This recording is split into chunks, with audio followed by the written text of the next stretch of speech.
Hey skiers, I'm Jeff from Skiessentials.com. Welcome to our 2023 ski test. Today we're talking about the Elan Wingman 86 CTI.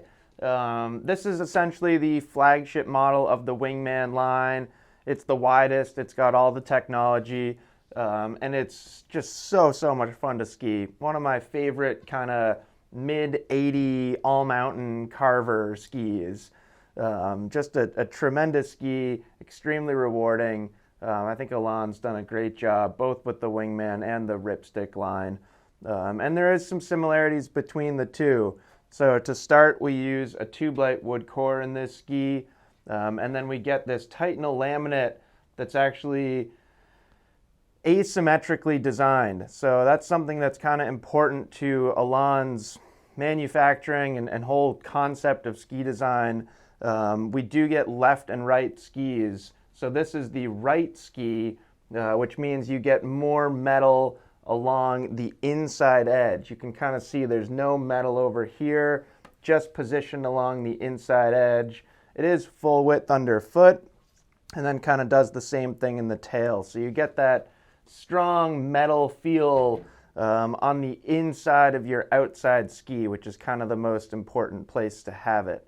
And then we also get carbon rods in this ski. So that's pretty darn unique to Elan. We see it in the Ripsticks as well. Those carbon rods, the three-dimensional application of carbon provides more vibration damping than just about any other use of carbon we've ever seen. It pretty much mimics the feel of metal. It doesn't have quite all the properties of metal. Kind of probably the biggest thing I would point out is you can achieve a softer flex pattern by using the carbon rods, where metal often stiffens a ski quite a bit. So we do have both in this ski, and that means we do get a pretty stiff flex pattern, but it is softer than some skis. And I just really like those carbon rods. You know, we could probably spend like 20 minutes just talking about carbon rods. They have energy, they have responsiveness, they have that reactive feel that we get from carbon, but the ski itself is smoother with more vibration damping. From a shape perspective, this ski, or the Wingmans in general, kind of looking at shape is maybe where we see the biggest departure from Ripsticks. We do have longer camber in these Wingman skis and not quite as much tip rocker, although hopefully you can see on camera that we do have a decent amount of tip rocker up here. You know, it starts about where my hand is. Kind of the big thing here is we don't have any early taper. So although there's tip rocker, you get this kind of extended side cut shape, meaning you're going to get really long effective edge. Even if you're kind of skiing a flatter edge angle, you're still going to have most of the tip come in contact with the snow. Super fun ski. You know, it's kind of squarely in that mid-80 all-mountain category, but with its shape and its overall feel, to me, it leans kind of towards the carving side of the spectrum. So if you love carving and you have pretty high demands as a carving skier, this is a great choice, especially for somebody who doesn't want the limitations of a narrower, like race-like ski or something in the low 70s or something like that. This Wingman 86 CTI will handle a nice wide range of snow conditions. It kind of does that with a carving mentality, like no matter what the snow conditions are or how soft it is, it's always going to kind of lean towards the carving side of the spectrum.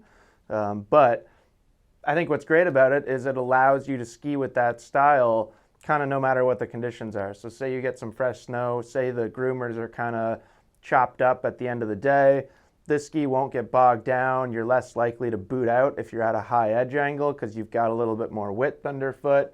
And then it's also something that you can take off trail too. So some skis, you know, when you get a really high-end carving ski, often they can be pretty punishing or kind of too demanding if you take it into moguls or something like that. A skier with pretty good technique will have no trouble with this ski in the bumps. Not as easy as like a Ripstick 88, you know, with the increased rocker and taper in the Ripstick. That ski is going to be a little bit looser, a little bit more pivoty. But as long as you're kind of comfortable unweighting the tail, you're not going to have any issue kind of maneuvering or wiggling this thing through bumps. So really, really fun ski. The last thing I'll say is that 15.6 meter turn radius in this length. This is the 172.